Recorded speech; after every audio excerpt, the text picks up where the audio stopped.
Halo, selamat sore. Assalamualaikum warahmatullahi wabarakatuh. Salam sejahtera untuk Anda semua. Dan terima kasih sudah bergabung di webinar kali ini. Dan yang pasti terima kasih untuk partisipan yang sudah bergabung. Dan di webinar kali ini, yang tentu diselenggarakan oleh Halodoc, yaitu aplikasi kesehatan terintegrasi berbasis online, yang menyediakan solusi kesehatan lengkap dan juga andal untuk memudahkan kita mendapatkan akses kesehatan.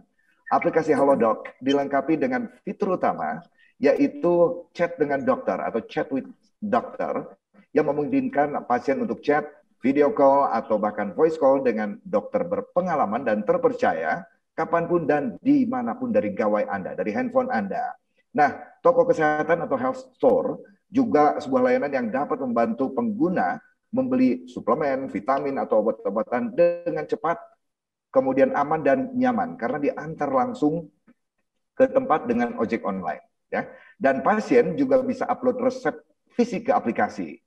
Jadi Anda juga bisa buat janji rumah sakit atau visit hospital, memungkinkan pasien untuk membuat janji temu dengan dokter dari handphone Anda, sehingga saat sampai di rumah sakit mereka tidak perlu mengurus administrasi dan langsung konsultasi dengan dokter tanpa antri lama. Nah, lengkap dan praktis ya. Seperti tadi Anda simak juga di awal tayangan video bagaimana untuk mengakses atau mendownload aplikasi Halodoc ya. Terutama di kondisi pandemi saat ini, Halodoc menjadi solusi yang tepat buat kita dan tentunya buat keluarga tercinta Anda.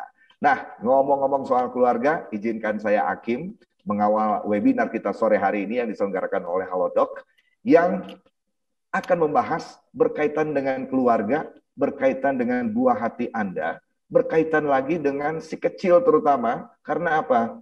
Biasanya kalau berkaitan sama si kecil, ada kebiasaan yang bikin orang tua sebagian ya, mungkin ya, agak kesal, atau mungkin juga sampai sempat marah, begitu ya, atau juga hal lain, yaitu apa? Cara mengatasi GTM, atau gerakan tutup mulut, ya, alias sulit makan pada anak. Kita akan tanya langsung bersama ahlinya, ya, bagaimana cara mengatasi GTM atau gerakan tutup mulut itu tadi ya, atau sulit makan pada anak. Oke, seperti saya sampaikan tadi di awal, giliran untuk narasumber kita di sesi pertama ini ada Dr. Anindita Wulandari, spesialis anak, yang semoga sudah tersambung. Dan yang pasti sekali lagi Anda untuk interaksi bisa kirimkan lewat atau mengetik di Q&A ya, kolom Q&A. Baik, sudah tersambung dengan Dr. Anindita Wulandari, spesialis anak. Iya, Apa kabar nih, Dok? baik Kang Akim, apa kabar? Alhamdulillah Ini sehat. ini saya lihat tuh tadi Kang Akim baru pembukaan udah Q&A-nya udah muncul aja nih nanya picky eater. Itu dia ya. Oke, Itu baru di oke. permukaan, Dok. Baru di permukaan. Iya, iya, Tapi betul, yang betul. pasti sehat. By the way, dokter lagi ada di mana? Di kota mana nih, Dok? Saya di Solo sekarang. Di Solo. Iya, Berarti saya di Bandung, itu jaraknya lumayan. Bandung Solo itu berapa ya? jauh. Antara 300, pokoknya jauh lah. Dan ini membuktikan bahwa kita tetap bisa berkomunikasi, meskipun di masa pandemi, tetap bisa move on juga, Iya, begitu ya, keep on moving, tetap bergerak, betul. tetap berbagi informasi, berbagi pengetahuan. Terutama yang sore hari ini nih, yang kita tunggu-tunggu dari seorang dokter Anindita, nih dok, Oke, terkait topik oke. kita kali ini ya, Ya. cara mengatasi GTM pada anak. Nah, oke, kalau begitu kita langsung saja untuk partisipan ya menyimak apa yang akan disampaikan oleh Dr. Anindita. Oke. Ya, selamat siang semuanya. Assalamualaikum warahmatullahi wabarakatuh. Saya Dr. Anindita Wulandari, spesialis anak. Jadi siang ini saya di sini mewakili teman-teman dari tim Dokter Halodoc. Saya salah seorang tim dari Dokter Halodoc. Kita akan menyampaikan sedikit tentang GTM anak ya, karena kebetulan itu memang bidang saya bagian anak. Slide Kang Akim. Ya. Oke, saya akan jelasin sedikit terkait Halodoc, sepintas saja. Jadi memang Halodoc itu adalah perusahaan kesehatan pertama ya di Indonesia yang bisa memenuhi banyak kebutuhan medis. Kemudian slide-nya. Jadi di Indonesia itu memang sebetulnya masalahnya dari dulu adalah masih kurang tenaga medis, walaupun kelihatannya sudah cukup banyak, tapi masih kurang 4 dokter untuk 10.000 populasi. Dan slide berikutnya Kang Hakim. Ini yang masalah utamanya. Jadi dari dulu itu masalah utamanya adalah dokternya tersentralisasi, hanya di kota-kota besar aja. Dan kami itu dokter, baik dokter umum maupun dokter spesialis itu sering dikirim-kirim ke daerah-daerah terpencil. Kenapa? Karena memang daerah terpencil itu dokternya, terutama dokter spesialis masih sangat jarang dan sangat sulit ditemui. Sehingga kualitas kesehatannya juga kurang baik sebetulnya di daerah terpencil itu. Oke, nah inilah yang terjadi setelah ada Halodoc. Jadi memang saya akui semenjak saya bergabung di tim Halodoc itu luar biasa. Konsulannya bisa dari mana-mana, bisa dari daerah Kalimantan, padahal saya di Solo, bisa dari Jakarta, Bekasi, atau kadang malah ada yang di Sumatera. Jadi luar biasa memang Halodoc bisa mencakup seluruh Indonesia selama ada sinyal, berarti bisa konsul gitu. Luar biasa sih. Ini penjelasan sedikit terkait transformasi Halodoc dari yang awalnya hanya pengantaran obat, namun sekarang sudah bisa chat dengan dokter, sudah bisa janji membuat reservasi dengan rumah sakit, cek lab, bahkan sampai layanan tentang COVID pun mereka lengkap. Ini apa sih yang Halodoc lakukan? Pertama, mereka memang membuat layanan kesehatan jadi lebih cepat. Saya akui memang lebih cepat, kemudian aksesnya sangat mudah, dan sangat mudah diaplikasikan oleh masyarakat. Jadi memang mudah sekali, lebih mudah, lebih cepat, lebih nyaman lah buat masyarakat. Ini adalah layanan Halodoc, bisa online maupun offline. Kalau online mudah sekali, tinggal klik chat dengan dokter, langsung terhubung dengan HP saya, konsul, kemudian saya resepkan, resepnya langsung bisa ditebus dan diantar ke rumah pasien. Dan itu yang kita jalankan setiap hari oleh tim dokter Halodoc. Kemudian kalau offline-nya mungkin bisa untuk mengatur reservasi untuk ketemu dengan dokter, atau mungkin dengan cek lab atau yang lain, layanan vaksin gitu. Jadi sangat memudahkan baik online maupun offline. Ya, ini layanan yang tadi sudah dijelaskan oleh Kang Hakim juga, bisa chat dengan dokter, bisa beli obat, kemudian bahkan diantar, kemudian bisa terlink dengan asuransi kesehatan, bisa cek lab, jadi luar biasa. Oke, next slide. Saya mulai dengan topik saya, Kang Hakim. Kita akan bicara sedikit terkait gerakan tutup mulut pada anak. Hari ini saya akan bicara sedikit terkait yang pertama jelas pentingnya nutrisi pada anak, karena makan hubungannya dengan nutrisi, karena anak kalau tidak mau makan berarti nutrisinya akan bisa terganggu. Kemudian cara pemberian makan yang baik, masalah makan yang ada, klasifikasinya, identifikasi serta penata laksanaannya. Masalah makan itu pada anak biasanya kita sebut dengan feeding problem, atau feeding difficulty, atau feeding disorder. Itu yang sering disebut. Kemudian dampak masalah makan ada banyak, bisa malnutrisi, stunting, kemudian kecemasan, terutama cemasnya sebetulnya orang tua yang cemas. Kecemasan pada orang tua, kemudian perilaku, dan selanjutnya nanti akan berujung pada eating disorder. Sebetulnya keluhan makan itu sangat sering, kemudian sebetulnya masalah makan itu sangat sering dikeluhkan oleh orang tua, sekitar 50-70% orang tua itu mengeluhkan anaknya susah makan. Tapi setelah kita evaluasi lagi, biasanya yang betul-betul mengalami masalah makan sebenarnya hanya 1-2%, itu pun yang berat. Yang butuh bantuan biasanya sekitar 20%. Oke. Nah, ini adalah 1000 hari pertama kehidupan, mungkin semua juga sudah pernah dengar ya 1000 hari pertama kehidupan. Kenapa penting? Karena pada 1000 hari pertama kehidupan itu otak anak berkembang sangat pesat. Jadi otak anak itu akan berhenti berkembang di usia 2 tahun. Sehingga 1000 hari pertama kehidupan itu adalah sejak masa konsepsi antara ovum dengan sperma hingga anak berusia 2 tahun. Itulah 80% otak anak berkembang, sehingga kalau kurang dari 2 tahun itu ada masalah terkait nutrisi atau makan, nah itu yang dikhawatirkan adalah perkembangan otaknya optimal. Kita concern terkait nutrisi di 1000 hari pertama kehidupan. MPASI, ini yang selalu bikin Dok, aduh anak saya ini udah mau 6 bulan, udah waktunya MPASI, harus gimana gitu. Itu udah sehari-hari saya temui di praktek. Jadi untuk MPASI itu kita mulai di usia 6 bulan. MPASI itu adalah makanan pendamping ASI, dia adalah makanan transisi. Kenapa dibilang transisi? Karena yang tadinya bayi itu hanya minum ASI atau cairan saja, yang dia harus masukkan ke mulutnya hanya cairan, hanya air susu ibu. Nah, cuman di saat dia harus mulai makan, dia harus mengenal sesuatu yang baru. Dan itu harus langsung masuk ke mulutnya, harus dia belajar kunyah, harus dia belajar cerna, harus dia belajar untuk menggerakkan lidahnya dengan baik. Jadi banyak yang harus dia pelajari sebetulnya. Jadi itu adalah masa transisi dari cair menjadi makanan keluar. Kenapa harus ada MPASI atau makanan pendamping ASI? Karena dari 0 sampai 6 bulan berdasarkan penelitian selama ini, jadi dari dulu hingga sekarang itu selalu sama hasilnya, ASI selalu mencukupi kebutuhan bayi hingga 6 bulan. Jadi mencukupi hanya ASI saja. Sehingga kalau ASI-nya banyak, kenaikan berat badan anak baik, lanjut kan ASI saja. Tapi kalau ada masalah nanti kita lihat indikasinya lagi apakah MPASI bisa dibuat lebih awal. Nah, tapi kenapa harus dibuat ada MPASI sejak 6 bulan? Karena mulai usia 6 bulan ASI-nya tidak mencukupi untuk kalorinya anak sehingga harus kita tambahkan dengan MPASI. Nah, ini adalah kebutuhan nutrisi anak dengan dewasa.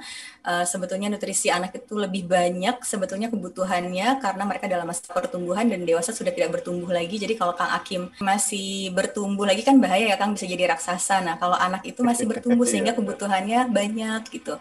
Ini adalah strategi pemberian MPASI, khususnya sebetulnya ini aplikasinya untuk kami dokter anak. Jadi yang penting MPASI diberikan secara adekuat, tepat waktu, aman, higienis, dan diberikan dengan responsive feeding. Tepat waktu artinya di saat yang tepat, apakah itu 6 bulan atau lebih awal, itu harus ditanyakan ke dokter anaknya. Kemudian adekuat jenis nutrisinya, aman dan higienis cara pembuatannya, dan bersih. Kemudian ini yang paling penting, responsive feeding. Ini yang sering tidak teraplikasi dengan baik. Oke, next slide. Responsive feeding. Saya hanya akan sedikit menyinggung karena waktu saya nggak banyak. Jadi responsive feeding itu sering dikaitkan dengan gaya pola asuh. Gaya pola asuh, kita kalau istilahnya parenting style. Jadi parenting style itu ada 4 sebetulnya, tapi yang paling baik adalah alternative parenting seperti yang terlihat di slide. Alternative parenting itu kaitannya dengan gaya pola asuh yang demokratis, jadi orang tuanya demokratis. Intinya adalah tidak terlalu punya aturan yang jelas, namun tidak menghukum dan demokrasi terhadap anak. Jadi anak bisa mengemukakan pendapatnya, kita melihat sinyal dari anak, kita menerima sehingga nanti interaksinya akan berjalan dengan baik gitu. Ini responsive feeding berdasarkan panduan dari WHO, World Health Organization. Jadi yang terbaru intinya itu ada 4 poin dari responsive feeding. Yang pertama, kita harus membantu anak untuk makan, kita harus secara sabar dan perlahan dan mendukung anak dalam proses makan, tapi tidak boleh memaksa.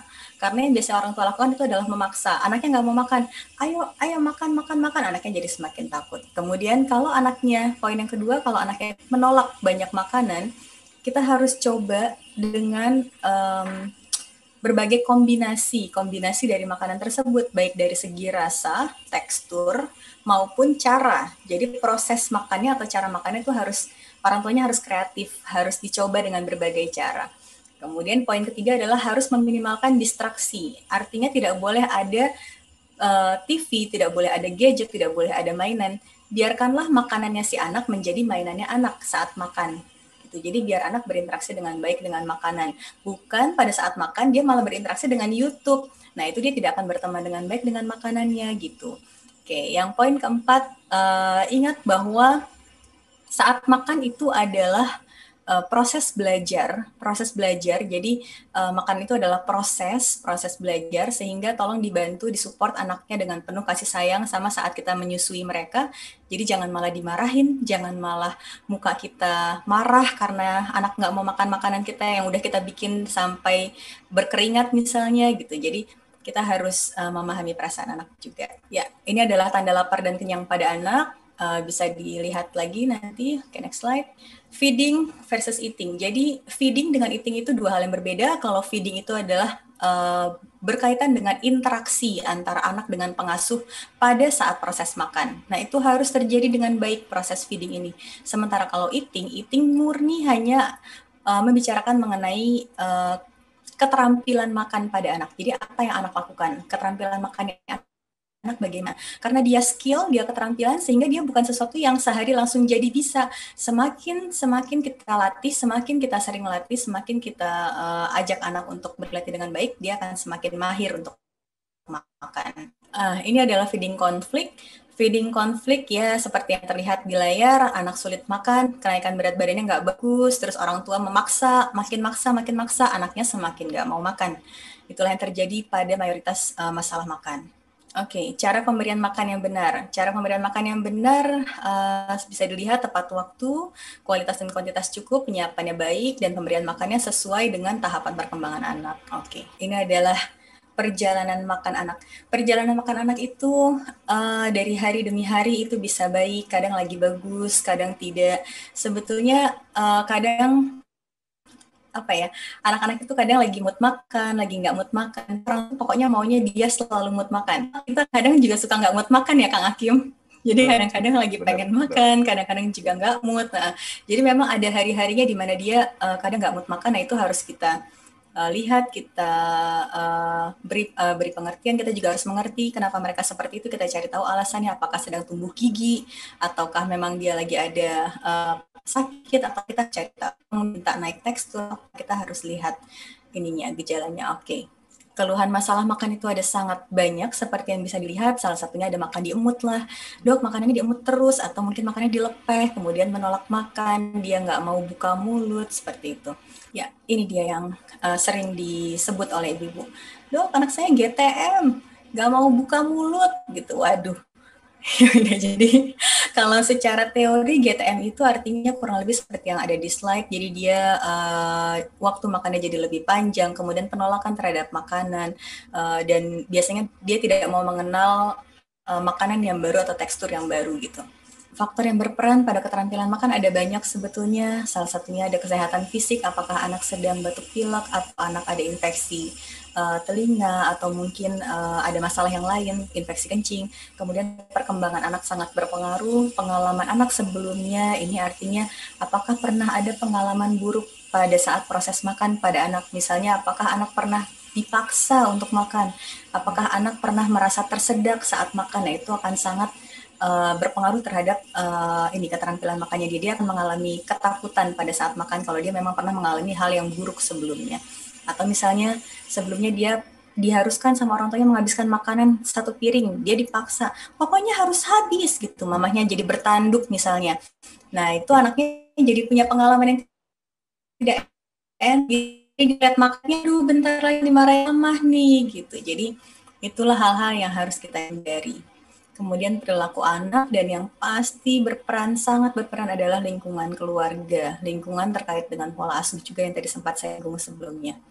Ya, ini dia steps to it. Jadi sebetulnya pada anak itu ada 32 langkah dalam berkenalan dengan makanan, tapi saya bicarakan 32 karena terlalu panjang, jadi akan saya singkat. Next slide. Jadi berkenalan dengan makanan itu pertama adalah toleransi, di mana anak biasanya baru hanya melihat makanan, dia nggak mau sentuh, pura-pura jual mahal, kemudian dibiarkan saja makanannya di piring, kemudian baru dia beranjak ke interaksi, dia bermain, tapi belum tentu dia mulai nyentuh makanannya. Kemudian kadang-kadang kalau misalnya kita mau bantu, kita bisa ngajak anak untuk bantu menyiapkan makanan. Misalnya kita mau bikin roti, ayo deh kita oles-oles mentega, seperti itu. Atau misalnya kita kan dia dalam ayo jadi kemudian makanan tersebut yang kita lihat mulai dari ujung jari dulu dipegang-pegang misalnya, atau dipegang-pegang, kemudian nanti baru mulai di tangan, baru berantakan, akhirnya baru dekat mulut, kemudian masuk ke mulut gitu. Yang terakhir nanti merasakan, kemudian menjilat dengan bibir, menjilat dengan lidahnya, kemudian berada di mulut. Kadang masih dilepeh nggak apa-apa, tapi ujungnya adalah tujuannya adalah happy eating, atau makanan tersebut bisa masuk ke mulut, dikunyah, kemudian ditelan. Jadi yang penting pada proses makan anak itu adalah feeding rules dan feeding roles. Oke, next slide, saya jelaskan sedikit terkait feeding rules dan feeding roles. Ya, ini adalah feeding rules. Feeding rules itu adalah aturan pemberian makan pada anak. Ini sudah sering didengar, pasti dokter anak juga kalau udah ada yang pernah konsultasi ke dokter anak pasti bilang, ayo ikutin feeding rules, feeding rules. Ini pasti feeding rules ceritanya. Nah, feeding rules ini terdiri dari 3, yang utama jadwal, lingkungan, dengan prosedur. Artinya buatlah jadwal yang teratur, yang rutin untuk anak setiap harinya. Jam-jamnya sudah tetap setiap harinya. Kenapa? Karena anak kalau sudah terjadwal, itu mereka lama-lama jadi terbiasa, dan akhirnya mereka akan lebih toleransinya terhadap proses itu jadi lebih baik gitu. Toleransinya jadi lebih baik, anak jadi lebih siap, dan biasa prosesnya akan jadi lebih baik. Kemudian atur waktu makannya, ada 3 kali makan utama dan 2 kali snack, kemudian waktu makan kalau bisa tidak lebih dari 30 menit, tapi ini untuk saya ini tidak terlalu kaku, bisa lebih, kemudian hanya boleh mengkonsumsi air putih di antara waktu makan, artinya jangan berikan cemilan. Jadi kalau ibu-ibu ada yang datang ke saya, "Dok, anak saya nggak mau makan, suka ngemil nggak, Bu?" Wah, suka banget, Dok. Anak saya tuh senangnya ngemil coklat, ngemil biskuit, ngemil apa. Waduh, kalau kayak gitu gimana mau makan, Bu? Jadi pada semua ya, Dok. iya, udah kenyang perutnya, nggak bakal mau makan lagi. Nah, jadi akhirnya saya pasti akan mengedukasi hindari snack-snack yang manis, kemudian yang berkalori tinggi, apalagi yang sebenarnya kandung gizinya tidak baik dan mengenyangkan untuk anak. Itu akan membuat anak tidak mau makan. Kemudian lingkungan. Yang kedua, lingkungannya harus menyenangkan. Jadi nggak boleh anak tuh dipaksa, tidak boleh sebetulnya. Kemudian tidak ada distraksi, tidak ada gangguan. Kemudian yang terakhir adalah prosedur. Prosedur itu tetap kita harus mendorong anak untuk makan sendiri, tapi bukan berarti dibiarkan makan sendiri. Pada saat anak makan sendiri berinteraksi dengan makanan, kita bantu nyuapin juga memang, tapi tetap tidak dengan memaksa. Kemudian kalau anaknya nggak mau, ya udah jangan dipaksa, dibiarkan dulu sebentar, netral dulu suasananya, kemudian kita coba ajak kembali dengan cara yang lain yang lebih menyenangkan. Kemudian kalau memang anaknya sudah tidak mau, sudah kenyang, sudah merasa cukup, ya sudah berarti kita udahi proses makannya, baru ketemu makanan lagi pada saat jam makan selanjutnya. Oke, ini adalah feeding roles. Feeding roles itu berdasarkan sebetulnya ada division of responsibility, itu artinya lakukan apa tugasnya ibu dan lakukan biar anak melakukan tugasnya mereka. Jadi tugas kita sebagai orang tua itu adalah menentukan apa yang mereka makan, kemudian di mana makannya, dan kapan makannya. Jadi itu yang harus kita atur, kita yang menentukan, itu roles kita, hanya sebatas itu. Kemudian sekarang apa roles-nya anak? Nah, sekarang tugasnya anak untuk menentukan berapa banyak yang mau mereka makan, dan mereka mau makan apa enggak gitu. Makanan yang sudah kita sajikan itu adalah tugas mereka. Jadi jangan kita paksa untuk jangan kita lakukan apa yang bukan tugas kita, biarkan mereka melakukan tugasnya. Oke, ini tadi sudah saya jelaskan terkait division of responsibility, masih hubungannya dengan feeding roles. Oke, next slide. Bisa dilihat di slide ini, jadi makanan itu ada sangat banyak makanan dengan berbagai rasa, berbagai tekstur, berbagai warna, berbagai aroma. Nah, semua makanan ini belum semua juga, makanan ini harus dikenal dengan baik satu persatu oleh anak dengan caranya mereka sendiri. Jadi, kita harus cukup bersabar untuk mengajak mereka mengenal makanan-makanan ini, dan kita harus berusaha membuat mereka berkenalan dengan makanan-makanan ini dengan cara yang baik, sehingga bisa menjadi teman mereka, bisa masuk ke mulut mereka dan diterima dengan baik oleh mereka.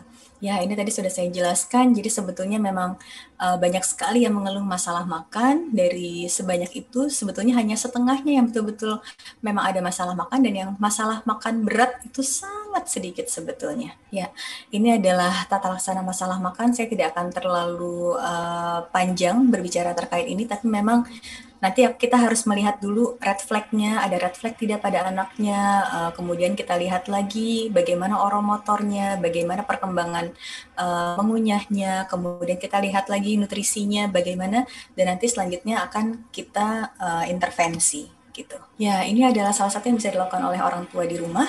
Jadi kalau misalnya ada anak yang menolak makan apel, nah ya sudah berarti kita mengenalkan mereka dengan apel dengan bentuk yang bulat, misalnya itu di sebelah kanan ya, bentuk bulat pertama, bulat biasa. Kemudian kalau mereka masih belum mau, kita coba dengan cara yang lain, kita coba dengan bentuk yang lain, variasi bentuk yang lain.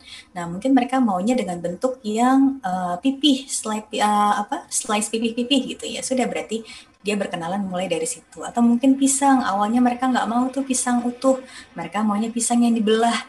Itu buat mereka makanan yang berbeda loh, Kang Akim. Jadi kadang anak itu melihat hanya bentuknya kita bedakan sedikit, tapi itu jadi makanan, jadi barang yang berbeda buat mereka. Jadi itu bisa untuk mengenalkan makanan tersebut gitu. Walaupun rasanya sama gitu, Dok. Walaupun rasanya sama, betul. Tapi memang kadang teksturnya juga jadi beda sih. Kalau kita bikin dia jadi agak lembut, jadi beda gitu. Jadi kita bisa mengenal dia sukanya, oh rasanya sama tapi teksturnya kok kayaknya dia lebih suka yang agak besar ya gitu. Mungkin dia udah pengen ngunyah tuh gitu. Kalau misalnya dia belum mau yang besar yang ngunyah, oh mungkin dia masih tahapnya masih di sini gitu. Kita bisa lihat gitu gitu ya. Ya, ini adalah food chaining. Jadi orang tua itu sukanya adalah menutup-nutupi dan mengumpet-ngumpetkan sayur gitu karena anaknya nggak mau makan sayur. Jadi diumpetinlah itu sayur di dalam nasi, diumpetinlah Ya, sayur itu di dalam benar, nugget gitu. Nah, benar. sebetulnya yang harus kita lakukan adalah mengenalkan sayur itu secara netral. Caranya adalah food chaining. Jadi kita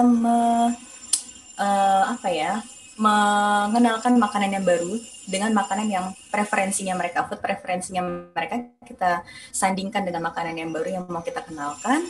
Kemudian kita kenalkan dengan netral, kita ajarin bahwa wah, ini makanan hijau, dia tuh sebetulnya banyak sekali tentaranya, nanti dia akan melawan kuman-kuman dalam perut kamu misalnya gitu. Tapi itu nanti kaitannya dengan usia anak. Kalau untuk mengenalkan atau mendekat apa ya, proses kita mengenalkan makanan tuh pendekatannya sebenarnya tergantung usia anak gitu. Tapi intinya food chaining. Jadi tidak boleh menyusup atau mengumpet-ngumpetkan makanan di makanan yang lain, tapi kita perkenalkan dengan cara yang baik dan menyenangkan gitu. Ya, ini sama seperti tadi. Intinya kalau misalnya ada anak yang sukanya potato chip misalnya, sukanya kentang. Oke, keripik kentang. Ya udah, coba aja kita bikin pisang, tapi bentuknya awalnya kayak mirip-mirip dengan keripik kentangnya. Kita taruh tuh bersebelahan keripik kentang dan pisang. Nah, kemudian nanti kita ajak dia coba satu-satu gitu. Tapi memang sebetulnya kalau anjuran dari feeding spesialis itu tidak dicampur. Jadi semuanya itu tidak dicampur. Bukan berarti potato chipsnya dicampur dengan pisangnya gitu. Anjurannya memang seperti itu. Karena anak lebih suka makanan yang terpisah. Kemudian contohnya kentang dengan wortel. Nah, ini sama, kita bentuk dulu mirip dengan kentang. Nanti lama-lama dia mau pegang, mau masukin ke mulut. Mungkin awalnya aneh, nggak apa-apa, coba lagi gitu, coba lagi gitu ya. Oke, next slide. Ya, ini kesimpulan, udah sampai di slide terakhir. Jadi intinya rasa lapar dan kenyang itu alamiah, betul alamiah, tapi ini harus kita atur. Jadi orang tua yang mengatur jam makannya sehingga nanti anak akan mengenal rasa lapar dan rasa kenyang sehingga dia akan mau makan di saat mereka lapar gitu. Kemudian mekanisme tubuh itu, oke. Jadi sebentar. Mekanisme tubuh memberi sinyal bukan nutrisi. Oke, jadi nanti anak pasti akan memberi, kalau dia lapar, dia pasti akan memberikan sinyal bahwa tolong aku diisi makanan, atau mungkin kalau saat dia sudah mulai kurang glukosanya, dia sudah mulai butuh makanan, dia akan memberi instruksi ke anak dari otaknya untuk ayo kita makan gitu. Jadi pasti nanti itu akan berjalan dengan sendirinya. Kemudian anak yang sehat pasti dapat meregulasi tubuhnya dengan baik, dan itu yang tadi yang paling penting adalah poin nomor 4 sebetulnya, makan tidak hanya soal nutrisi, jadi makan itu kaitannya adalah dengan proses. Jadi memang proses makan dengan nutrisinya itu sangat penting. Tapi orang tua tuh yang saya lihat sering tidak terlalu memperhatikan prosesnya, lebih ke nutrisi saja. Jadi pasti mereka akan bertanya, dok, ikan salmon itu bagusnya berapa banyak ya gitu. Tapi mereka tidak bertanya kaitannya dengan gimana sih cara kita mengenalkan ikan salmon yang baik pada anak, atau mungkin gimana sih cara kita memperkenalkan apa yang baik dengan untuk anak, itu jarang ditanya. Atau misalnya mereka tanya, dok boleh nggak ya saya pakai Evo misalnya, atau nggak, dok boleh nggak sih pakai butter yang salted gitu aja. Jadi nutrisinya lebih mereka perhatikan, tapi padahal makanan itu tidak hanya sekedar nutrisi. Oke. Kemudian kebiasaan yang baik harus dibentuk sejak dini. Jadi bila ada kebiasaan makan yang belum baik, tolong diperbaiki mulai hari ini juga, tidak ada alasan untuk menunda. Dan yang terakhir, ini masalah makan pada anak adalah bagian dari proses belajar, jadi dipahami, tapi kita harus tetap cari solusi, dan kita harus lihat apakah ada tanda bahaya gitu. Kalau nggak ada tanda bahaya, ya sudah nggak apa-apa. Kalau ada tanda bahaya, harus konsul ke ahlinya gitu ya. Oke, next slide. Kelihatannya udah selesai. Ya, terima kasih Kang Hakim, terima kasih semuanya. Mudah-mudahan cukup menjelaskan. Silahkan kalau nanti ada yang mau bertanya. Wassalamualaikum warahmatullahi wabarakatuh. Terima kasih. Waalaikumsalam warahmatullahi wabarakatuh. Dokter Anindita. Wah, ini luar biasa nih. Tadi yang juga menarik, saya sempat catat beberapa poin juga. Orang tua mesti kreatif, Ya. bikin variasi, terus happy eating tadi gitu ya. Iya, betul. Terus libatkan juga anak ketika proses membuat makanannya gitu ya. Betul. Kadang-kadang iya. Tapi kalau orang tuanya dua-duanya kerja, jadi Itu ngomongnya akhirnya ke parenting atau pola asuh. Jadi pola asuh Parenting atau ya. parenting itu bisa dikerjakan oleh, iya, soalnya yang namanya yang mengasuh anak, yang sering dengan anak adalah orang tua dan pengasuh. Pengasuh ini bisa siapa saja, bisa mbahnya, bisa mbak pengasuh. Nah, itu nanti yang harus kita libatkan dalam proses makan anak gitu. Dalam pengenalan anak terhadap makanan juga. Jadi bukannya orang tuanya kerja terus anaknya jadinya keleleran, enggak, kita udah harus pesen sama pengasuhnya. Harus begini ya, harus begini gitu. Ya. Oke. Baik, yang pasti ini di kolom Q&A sudah banyak yang masuk juga gitu ya. Iya. Kemudian itu tetap bisa Anda pergunakan partisipan semuanya ya. Terima kasih atensinya. Dan nanti kita akan bacakan di sesi Q&A, sesi tanya jawab nanti kita akan bacakan semuanya mudah-mudahan karena partisipan yang sudah bergabung pun ada hampir 200 ya kalau tidak salah ya. Hampir 200. Jadi silakan Anda boleh share juga ke sosmed Anda ya, partisipan ya, para moms, karena yang pasti ini kesempatan Anda mencari informasi dari ahlinya dan juga berbagi yang terpenting. Baik, kita lanjut lagi. Yang pasti terima kasih Dr. Anindita buat partisipan. Boleh tepuk tangan juga semuanya buat Dr. Anindita ya. Terima kasih. Ya. Wah, di sini partisipannya 2000 lebih sini. Ya. Oke. Dr. Anindita jangan kemana-mana dulu ya dok ya. Nanti ada interaksi, standby dulu barangkali. Dan kita akan lanjut partisipan semua ke sesi berikutnya.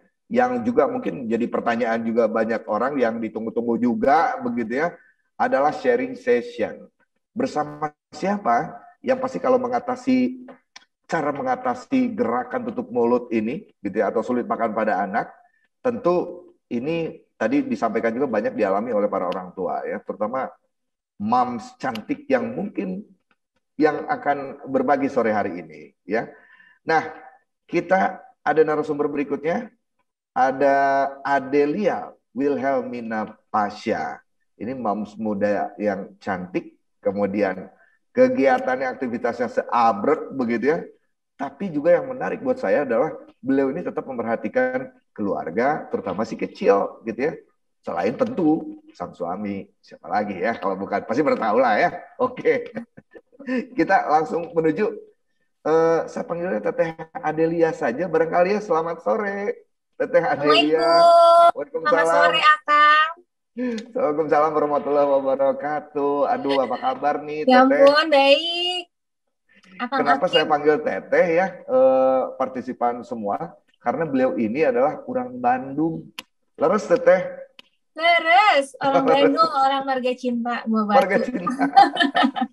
Nah, siapa tahu Makanya yang ngobrol sama betul. Akang Akim tuh nyambung ya, karena masih ini, Sunda-Sundaannya keluar gitu kan. Oke, yang pasti Ini Akang. Teh Adelia hatur nuhun, terima kasih banyak sudah meluangkan waktunya.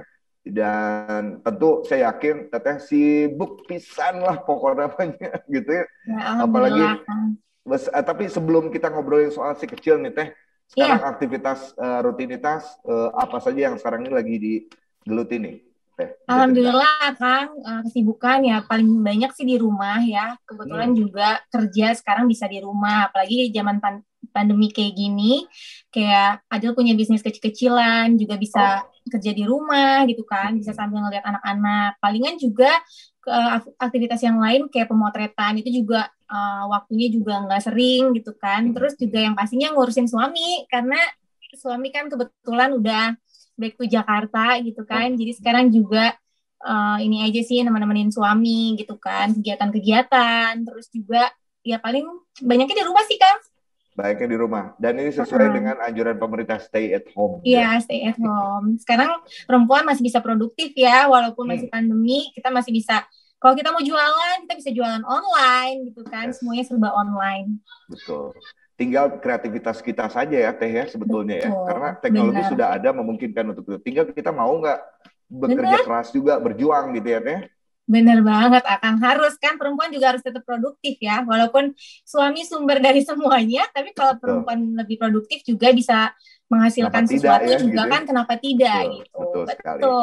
Nah Teh, sekarang kita masuk ngobrolin si kecil nih Teh. Iya. Punten, kalau boleh tahu putranya sekarang berapa? Aku 4, Akang. Putra. 4? Banyak banget Wow, ya. luar biasa. 4 Eh, ini yang paling besar usia berapa dan yang 10, paling kecil? yang pertama 10 tahun, terus bedanya 1,5 tahun sih, mau 8 tahun, terus Hmm. mau 5 tahun, sama yang satu lagi, mau 6 tahun, yang satu lagi mau 4 tahun. Mau 5 Hmm. tahun sih Kayla. Jadi Sheila, tiga laki-laki, hmm. satu perempuan. 1 perempuan. Aduh, Mm. ini keren banget nih. Totalnya 7 Alhamdulillah. sih kalau semuanya, totalnya 7. Oh, gitu ya. Iya. Oke. Dari keempat buah hati, ini mana yang biasanya GTM, suka sulit makan, sulit gerakan tutup mulut? Yang Sebenarnya mana tuh? masalah GTM ini kan masalah ini banget ya, kompleks banget karena kebetulan anak aku banyak dan hampir semuanya ngalamin gitu kan. Hampir Tapi semuanya. ngalamin semua, tapi ada proses-prosesnya gitu kan. Yang awal nih anak pertama, dia sempet nggak takut banget, fobia banget sama nasi. Jadi kalau dia ngeliat nasi tuh, nggak mau muntah gitu-gitu kan. Oh, Dia sampai kayak hopeless gitu ya, ampun salah apa ya sebagai orang tua gitu kan. Makanya tadi ngedenger dari dokter Anindita ngejelasin, wah ternyata mungkin apakah salah dari dulunya, mungkin dari proses waktu kecilnya untuk memberikan makanan. Nah, makanya tadi juga ngebilangin juga kalau misalnya ngasih makan anak-anak tuh nggak boleh disembunyiin ya. Jadi kita malah harus kenalin. Kayak misalnya, ya. kayak aku sekarang kan anak aku nih pencinta nugget. Nah, sebisa mungkin kan orang tua, oh kita bikinin makanan yang memang dia suka. Dan apa aja yang dia suka, kita kasih gitu kan. Nah, kayak misalnya suka nugget. Nah, kadang-kadang yang paling penting aja, satu, kita prosesnya bikin sendiri. Jadi biar lebih fresh juga gitu Ya, kan, nggak beli di betul. supermarket. Nah, cuma tadi dokter bilang, harusnya dikenalin dong sayurnya. Nah, kadang-kadang kita suka nyembunyiin nih sebagai orang tua. Nah, Jadi, karena nggak benar. suka makan sayur, karena takut mungkin, maksudnya bukan karena nggak suka, Takut karena ditolak nggak anak suka gitu sama ya, artinya rasanya, disisipkan di nasi gitu ya. disisipkannya di nugget gitu Oh, di kan, kayak misalnya nuggetnya. kentangnya atau misalnya kita blender gitu kan, jadi biar rasanya nggak ketahuan. Tapi malah tadi jadi kayak dapat ilmu juga nih dari dokter Anin kan, Ya, bahwa kalau benar. ngasih makanan itu ya maksudnya jangan jangan disembunyiin lah, terus makan gitu. Makanya itu aduh ilmu juga ya, karena emang bener-bener ngerasain banget prosesnya JTM anak-anak itu ya kan, stres juga ya ini anak-anak. Yang awal yang anak satu nggak suka makan nasi. Tapi alhamdulillah akhirnya setelah dia sekarang usia dimulai 5 tahun kemarin sudah mau makan nasi. Tadinya cuma makan tepung tuh kayak pasta gitu kan, pizza, terus juga susu gitu kan. Nah, mungkin kesalahan aku juga ya dok. Mungkin aku tuh sering juga kayak kasih susu yang memang isinya itu makanan. Jadi kan mungkin kenyang ya. Jadi si anak-anak tuh mungkin fokusnya udah aja minum susu juga kenyang kok. Jadi dia kalau ngelihat makanan jadinya dia kayak nggak mau gitu, kayak udah kenyang Tidak gitu. berselera karena udah kenyang Tidak tadi berselera karena duluan udah ya gitu. kenyang. Nah mungkin itu kesalahan juga. Jadi makanya sekarang juga aku kayak belajar, oh iya bener nih susunya harus dikurangin. Jadi makannya yang lebih dikenalin. Kayak mungkin harus kayak gitu sih. Karena terus anak yang kedua dia sukanya misalnya telur. Nah, kadang-kadang kan anak-anak tuh telur pasti di mindsetnya udah aja telur yang paling enak. Nah, itu mungkin kayak pengenalannya juga cukup kurang untuk sayur. Padahal sebenarnya kata dokter kan harus happy anak-anak. Terus juga mungkin di sela-selanya kita diajakin masak mungkin ya. Jadi kayak ini tuh sebenarnya sehat loh buat kamu gitu kan. Makanya juga masukan yang luar biasa nih dari dokter Anin ya. Karena aku kayak, aduh 4 anak aku juga ngerasain hal-hal yang kayak gitu loh. Dia nggak mau makan ini, nggak mau ini. Nah, kebetulan juga anak yang terakhir nih, yang ketiga, yang kalau yang keempat nih Kayla perempuan, dia makannya mau semua ya. Cuma yang anak ketiga ini, kenapa kok sama kayak kakaknya yang pertama gitu kan, nggak suka nasi, dan dia cuman mau itu minum susu dan bubur gitu kan. Nah makanya aku juga bingung, aduh gimana sih ini, soalnya kan anaknya juga gemuk ya. Nah terus makanya banyak banget nih orang-orang teman-teman yang nanya, iya anaknya gemuk, makannya apa? Padahal anak aku itu yang gemuk malah makannya itu kurang gitu loh. Malah dia makannya kayak biskuit-biskuit, susu gitu kan. Makanya aku kayak ngerasa ini kayaknya ada something wrong nih sama anak aku yang ketiga. Nah, makanya tadi kata dokter Anin harusnya lebih banyak dikonsultasiin sama dokter. Nah, aku belum nih. Makanya ini jadi masukan buat aku juga, mumpung juga anak aku masih umurnya belum, udah 5 tahun nih, mumpung masih 5 tahun masih bisa diperbaikin kan. Karena aku takutnya juga ya dok, maksudnya ada permasalahan-permasalahan lainnya gitu kan. Karena minum susu, dia pinter banget. Kalau makan harusnya bubur. Kalau bubur makannya banyak gitu kan. Dan dia nggak mau melihat kayak yang utuh gitu kan. Saya itu dan berarti banget. Selanjutnya tadi masukan dari dokter juga, aku bakalan konsultasi sih sama dokternya, ada sesuatu yang memang dialamin sama anak aku gitu. Oke. Gitu Mas Hakim. Ya. Ya namanya juga seorang ibu ya. Ya maksudnya aku juga sibuk gitu kan, jadinya sibuk gitu Ya, kan. Apalagi betul. pas masa-masanya Mas Tasya dulu di Palu gitu kan. Anak-anak lebih banyak di sini sama yang jaga gitu kan, sama mami aku gitu kan. Jadi kayak memang mungkin jadinya kemarin kayak masalah makan anak ya, mungkin kita kan suka ngasih tahu nih tetehnya, teh makannya kayak gini ya, anak-anak harus makan ada sayurnya, harus 4 sehat, 5 sempurna itu kan, harus minum susu juga gitu kan. Tapi kan mungkin lebih menarik lagi kalau sebenarnya orang tuanya yang langsung gitu kan, maksudnya makanya sekarang karena kebetulan juga Mas Tasya udah di Jakarta, kegiatannya banyak juga di Jakarta, jadi sekarang lebih fokus sih. Makanya tadi Dokter Anin juga masukannya bagus banget buat anak aku, apalagi khususnya nih anak aku yang nomor 3 ya, yang makannya sekarang susah banget gitu. Oke. Gitu Saya apa ada Hakim? saya pengen tahu tadi yang anak yang pertama kalau nggak salah, yang ketika usia 5 tahun, yang dulu Betul. nggak anti Takut nasi, nasi. takut nasi, tapi kemudian mau. Mau, Itu, iya, itu juga sampai apa yang membuat mereka mau? Membuat dia mau? Sampai maminya memelas gitu loh, kayak saya harus makan nasi, nanti aduh kamu kurus banget, karena sempet nggak makan nasi itu kayak berat badannya tuh kurus gitu kelihatannya gitu kan. Aduh jangan kayak gini, nanti nggak sehat, kata aku tuh gitu, nanti mami nggak mau kalau Dewa sakit gitu kan. Ayo Dewa harus makan nasi. Terus aku cobain sedikit dulu gitu kan, dan ternyata manjurnya dia ternyata suka sama ikan gitu kan. Makanya sekarang terfokusnya sama ikan terus gitu kan. Sama ayam malah sekarang kayak belum suka sama ayam, tapi sama ikan. Tapi dia suka sama nugget. Nah makanya digantilah si nugget, aku bikin sendiri nuggetnya sendiri, tapi ayam gitu kan. Jadi minimal dia suka sama semua makanan gitu.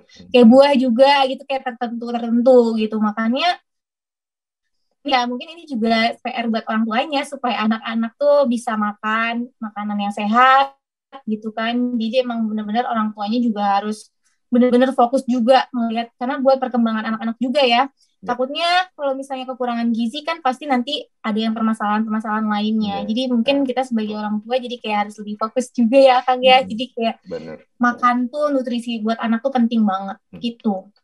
Ya Adel, pernah nggak bikin variasi, tadi sempat disampaikan Dokter Anin, teksturnya bikin variasi, misalnya bentuknya, pernah nggak bikin variasi makanan apa, dalam bentuk apa misalnya, yang bikin daya tarik si anak itu jadi berselera makan gitu misalnya. Iya mungkin kayak kalau misalnya aja ya kita ajak anak-anak kita ke restoran tuh ada kayak bento yang benar-benar khusus gitu kan, dibentuk-bentuk khusus, terus dibikin ada sayur-sayurannya. Nah mereka tertarik, makanya ada juga kayak belajar nih, mungkin dibentuk love, terus dikasih misalnya saus sedikit, dijadiin matanya gitu kan. Kalau dia suka telur, disiapin juga telurnya. Jadi kayak mungkin variasi-variasi kayak gitu aja sih yang sebisa mungkin menarik gitu kan, dan anak-anak jadi kayak mau makan gitu, Akang.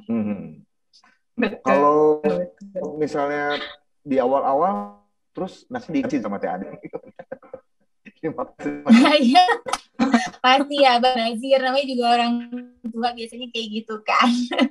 Ya paling makanya aku suka bilang kalau misalnya nggak suka nasi nih awalnya Dewa, aku liatin di depannya gitu kan makan, ini tuh enak banget Dewa, apalagi kalau misalnya pakai ikan, pakai daging, ini tuh enak, kata aku tuh gitu. Dan ini juga gizinya bagus loh. Ntar kalau misalnya Dewa nggak makan kayak gini, sebenarnya kan nggak boleh tuh nakut-nakutin anak kan ya sebenarnya gitu kan.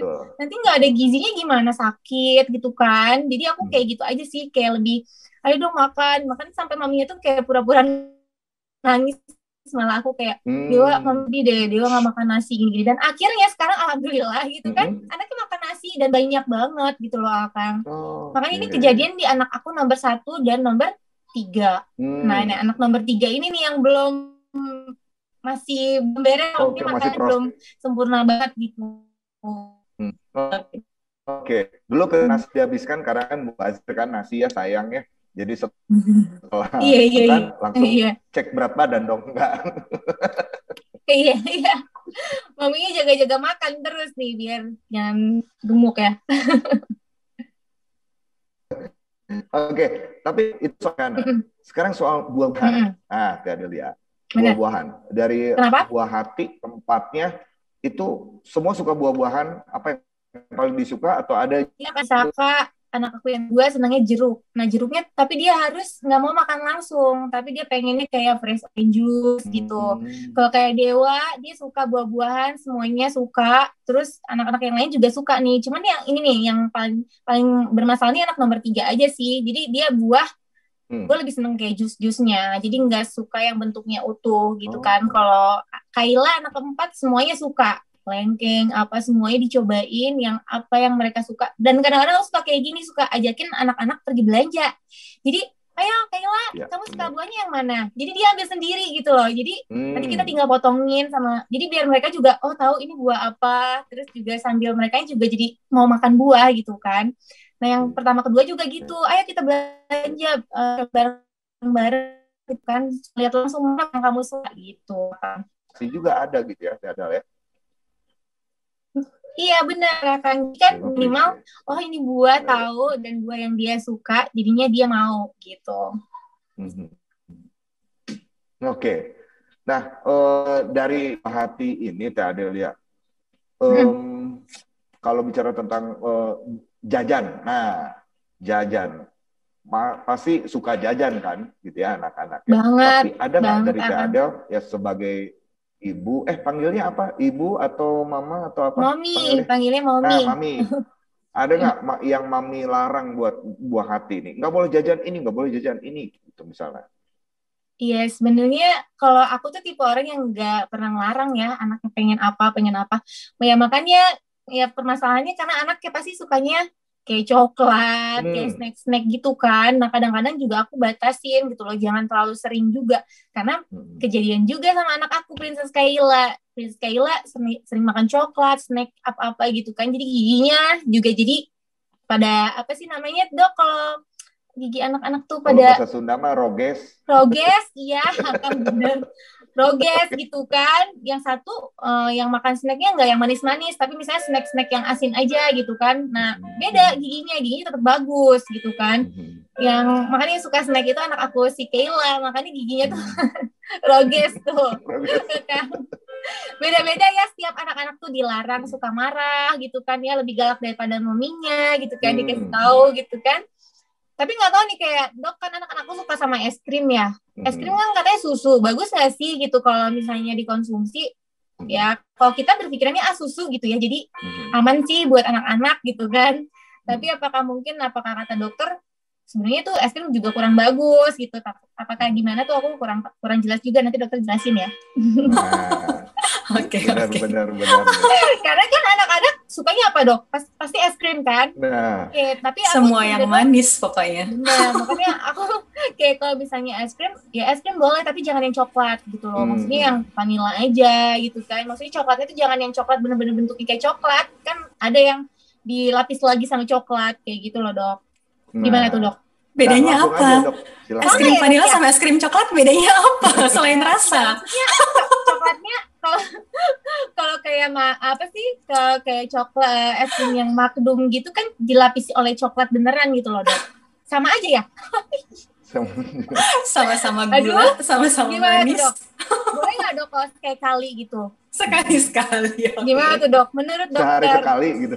Sehari sekali boleh nggak tuh dok? Oke. Sebenarnya semua makanan boleh-boleh aja Teh Adel. Cuman kita yang harus menentukan kapan mereka boleh makan itu, kapan mereka bukan saatnya makan itu. Kalau misalnya di saat jam makan, memang Teh Adel nggak mau anaknya makan es krim, ya berarti bukan sekarang makan es krim gitu. Nanti ya ada saatnya makan es krim. Itu nanti kita yang harus ngatur dengan cara yang menyenangkan dan baik buat mereka gitu. Cuman sekali-sekali sih nggak apa-apa Teh Adel, asal jangan itu malah jadi yang sering dikasih, akhirnya mereka jadi cenderung kenyang. Nggak mau makan, kenyang ya. Dari makanan yang nggak bernutrisi baik itu, akhirnya makanan yang bernutrisi baik ya untuk tumbuh kembangnya mereka malah jadi mereka udah keburu nggak mau karena udah kenyang gitu.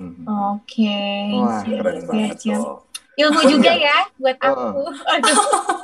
Jadi ada bedanya antara es krim coklat dan es krim vanilla. Vanilla ya. Nah, ini ngomong soal itu tuh, soal rasa nih Teh Adelia nih dok, saya juga pengen tahu nih kalau Teh Adelia mungkin buat buah hatinya kan keinginannya terutama minuman nih sekarang. Minuman kan sekarang yang dijual itu begitu banyak variannya. Termasuk minuman bersoda. Nah, kalau Teh Adelia buat buah hatinya ngizinin nggak? Boleh nggak minum Enggak. minuman bersoda, soft drink begitulah? Karena Kan banyak kebetulan sekarang. ya Kang, aku dan Mas Fasya tidak suka minuman bersoda, Yes. gitu kan ya dari dulu. Jadi sampai sekarang sih anak-anak juga nggak ada yang suka soda. Tapi jujur, mominya ini suka sama teh manis gitu kan. Jadi anaknya minumnya yang manis-manis. Yang manis-manis. Itu pasti. Tapi kalau bersoda sih alhamdulillah enggak. Cuman Hmm. kalau kayak teh manis juga, kan cenderung kadang-kadang kita kalau misalnya ada tamu, kita suguhin yang udah ready gitu kan. Ya. Jadi aku usahain kalau buat anak-anak aku yang memang bikin sendiri lah, teh celup sendiri gitu kan. Tapi dibatasin juga jangan terlalu banyak gitu. Dan jangan terlalu manis juga. Betul. Boleh kan dok? Oke. Teh manis? Teh manis boleh dok. Boleh. Boleh. Berarti masih aman ya? Yang penting buat sendiri ya dok ya, jangan yang kemasan ya. Iya, karena gulanya kita nggak bisa kontrol mereka kasihnya berapa. Itu. Cuman kalau misalnya bikin sendiri ya gulanya jangan terlalu banyak. Atau malah pakai gula yang rendah kalori aja nggak apa-apa juga Teh Adel. Iya benar. Oh malah kalau kayak gula diet gitu boleh ya dok ya? Nggak apa-apa. Itu kan sebenarnya intinya hanya kita memberikan rasa manis terhadap minumannya. Tapi kan sebenarnya tehnya nggak ada nutrisinya. Teh itu malah dia menghambat penyerapan zat besi loh. Bisa bikin anak anemia kalau kebanyakan. Oh gitu dok. Iya. Oh ilmu juga. Hati-hati ya. Oke. Berarti kalau misalnya mau minuman yang manis, air putih aja kasih gula diet. Aduh. Atau kalau teh manis biar nggak terlalu kasih banyak es batunya. Boleh nggak dok kalau gitu? Oh juga. Batuk dong. Nah, jadi batuk ya dok ya. Oh iya, tapi yang suka ada dok. Yang ini anak yang suka minum yang dari freezer gitu, yang kondisi dingin gitu. Itu baik nggak sih buat anak gitu? Oke, tergantung itu anak yang maunya hanya minuman dari freezer itu dalam gitu. Kondisi beku atau hanya sekedar dingin. Karena kadang kalau anaknya maunya yang beku, itu hati-hati anaknya bisa terindikasi ada kurang darah juga. Jadi anemia, bisa jadi dia kurang zat besi. Jadi dia suka makannya yang cenderung agak keras gitu. Jadi itu nanti harus kita cek lagi, itu memang karena dia hanya food preferensi atau memang dia ada yang lain. Gitu ya dok. Anak aku suka dingin loh dok. Maksudnya dia suka tiba-tiba ngambil minum, es terus gitu kan. Tapi nggak suka es batu, cuman es minuman biasa sih, dingin terus, gitu. Iya, saya juga sering bilang sama orang tua. Jadi kalau misalnya anak suka minumnya es teh atau es sirup, saya langsung tanya sama orang tuanya, Bapak Ibu suka nggak minum es sirup? Kalau emang suka, kalau anaknya mau ya berarti itu ngikutin orang tuanya. Jadi nggak salah. Benar. Karena contoh yang dia lihat setiap hari ya orang tuanya sih. Orang tua, ya benar-benar.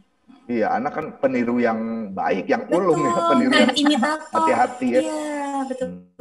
Ya, Oke, ini kita masih ada waktu 1 menit lagi ya. 1 menit ke sesi Q&A. Nah, ke Teh Adel dulu deh. Sebelum kita ke Q&A, karena udah banyak juga saya lihat ini yang sudah masuk kolom Q&A. Nah, Teh Adelia nih, buat anak-anak tentunya ya, yang terutama kesibukan nih, bagaimana caranya membagi waktu tadi. Karena kan satu sisi kesibukan aktivitas sebagai public figure, Teh Adelia harus ada pemotretan misalnya, itu memang seperti apa ngatur waktunya buat keluarga. Dan jujur Kang, sebenarnya aku tuh kan punya rumah 2 nih, yang satu di Bogor, yang satu di Jakarta. Karena di Jakarta itu memang benar-benar rumah kalau Mas Fasya habis kerja dia pulang dulu ke sana. Karena kalau biasa kalau ke situ pulang kemalaman, karena syutingnya tuh sampai jam 11 malam gitu kan. Jadi kayak gimana cara membagi waktunya, benar-benar Adel yang membagi waktu gitu kan. Karena memang anak-anak juga, suami juga butuh Adel. Jadi kadang-kadang Adel kayak ngebagi waktu nih, kayak misalnya Mas Fasya syuting malam. Nah pulangnya, jadi Adel di rumah Bogor dulu, udah selesai semua anak-anak, Adel ke Jakarta, nemenin Mas Fasya. Nah kadang-kadang kalau misalnya Mas Fasyanya syuting lagi, aku pulang lagi ke sini. Jadi aku lebih banyak kayak bolak-balik gitu loh Akang. Ya sebisa mungkin Adel juga deket sama anak, ya deket juga sama suami gitu kan. Tapi ada juga kegiatan-kegiatan lain yang memang kerjaan Adel ya, misalnya foto gitu kan. Tapi semuanya aku komunikasiin dulu nih sama suami. Kadang-kadang apa yang dikerjain, kalau misalnya nggak komunikasi dulu, kadang-kadang suka marah nih Mas Fasyanya gitu. Jadi aku kayak lebih sebelum, misalnya dalam waktu sebulan ini aku kayak udah kasih jadwal. Jadi aku ada jadwal ini untuk foto di sini-sini. Oh ya boleh. Nah kalau misalnya boleh, udah izinnya approve, baru aku lakuin. Tapi kalau misalnya nggak izinnya nggak di-approve sama suami, aku lebih baik nggak usah nggak ngambil kerjaan itu gitu kan. Betul. Bisa mungkin kerjaannya juga lebih banyak di rumah kok gitu kan, lebih dekat sama anak-anak. Jadi bisa langsung sambil kerja sambil ngeliatin anak-anak gitu sih akan. Oke. Satu lagi, ada waktu khusus buat family time misalnya dalam 1 minggu, misalnya ada hari tertentu, hari Minggu mungkin, atau ada hari untuk pasti juga kan syutingnya ada hari libur ya, tapi kebetulan karena pandemi kayak pengen sih ngajak anak-anak liburan gitu ya Kang ya, tapi karena pandemi kayak takut aja gitu kan. Tapi kan alhamdulillah rumah yang di Bogor ini kan kayak fasilitasnya semuanya ada lah, dia mau berenang ada, mau main basket ada, jadi kayak bener-bener quality time-nya bener-bener di rumah. Dan kebetulan juga anak aku zamannya masih kecil jarang banget buat diajak-ajak ke mall Kang, jadi kalau misalnya diajak ke mall tuh kayak tertentu aja gitu, bisa sebulan sekali, bisa 2 bulan sekali gitu kan. Jadi aku kayak ngajarin anak juga jangan selalu kayak harus beli mainan terus. Tapi sekalinya beli mainan memang yang mahal Akang ya, kayak misalnya minta komputer. Jitu ya sekali minta ini, apa tapi gitu yang kan. jitu lah gitu ya. Bener gitu kan. Tapi menurut aku worth it daripada kita kebiasain kayak kalau pengen sesuatu harus ke mall gitu kan. Jadi aku kayak nggak biasain kayak gitu sih Akang. Lebih kayak apa yang diperluin. Kayak misalnya kalau misalnya pengen mainan kayak PS5, gitu kan, bener-bener setiap minggu beli, setiap bulan beli, bisa tahunan ya kan. Jadi lebih kayak ngajak anak-anak tuh malah seneng banget kalau misalnya sore-sore nih ngajakin mami mau di halaman main basket, kalau nggak jalan-jalan keliling-keliling rumah kayak gitu sih. Jadi kan juga dari gadget ya, dari gadget malah sekarang tuh karena gitu ya. Kalau gadget karena kan sekolah gadget Kang, ya kan. Jadi makanya aku kayak udah sekolah udah stop karena kalau misalnya itu keterusan juga anak-anak kan. Makanya aku kayak lebih ngasih TV. Kalau misalnya kamu memang mau nonton TV, jangan handphone. Karena aku takutnya udah capek sekolah, udah jam pagi sampai siang gitu kan. Terus katanya takutnya rusak gitu kan. Makanya pandemi mudah-mudahan cepat berakhir ya. Biar anak-anak juga biar normal sekolah lagi. Gitu, bisa beraktivitas dengan normal gitu. Betul sekali. Benar. Betul, amin. Aduh, asik banget nih. Berbaginya banyak banget nih dari Teh Adelia nih, keren banget nih. Semoga bisa menginspirasi partisipan yang lain begitu ya. Ya, yang bagusnya diikutin ya, jangan diikutin ya. Makan minum. Itu dia pasti. Yang bagusnya diikutin, yang pasti terima kasih loh Teh Adelia sudah sudah berbagi, dan kita langsung masuk saja ke sesi Q&A ya, karena ini banyak pertanyaan juga, saya harus cicil juga. Ada untuk Teh Adelia, ada juga untuk Dr. Anindita. Saya langsung saja ke interaksi dari siapa nih? Rere Anggraini dari Bandung ini. Halo, selamat siang Dok, saya mau tanya, apa sih yang seharusnya kita lakukan saat anak GTM? Dan juga apa saja yang justru tidak boleh kita lakukan saat anak GTM? Mohon penjelasannya, terima kasih Dok. Langsung saja Dokter Anit, yang boleh dan tidak boleh dilakukan ketika anak GTM. Silakan Dok. Ya, oke. Ya, jadi GTM itu yang tadi sudah saya presentasikan sebenarnya banyak, jadi problemnya bisa banyak. Kita harus tahu dulu kenapa sih dia GTM gitu, kenapa dia GTM, kenapa dia nggak mau makan, kenapa dia maunya makan apa, itu kita harus lihat dulu. Kita observasi dulu, kita lihat dulu orang tua. Sebenarnya yang paling bisa mengobservasi adalah orang tuanya, karena orang tuanya yang selalu mendampingi anaknya atau pengasuh gitu.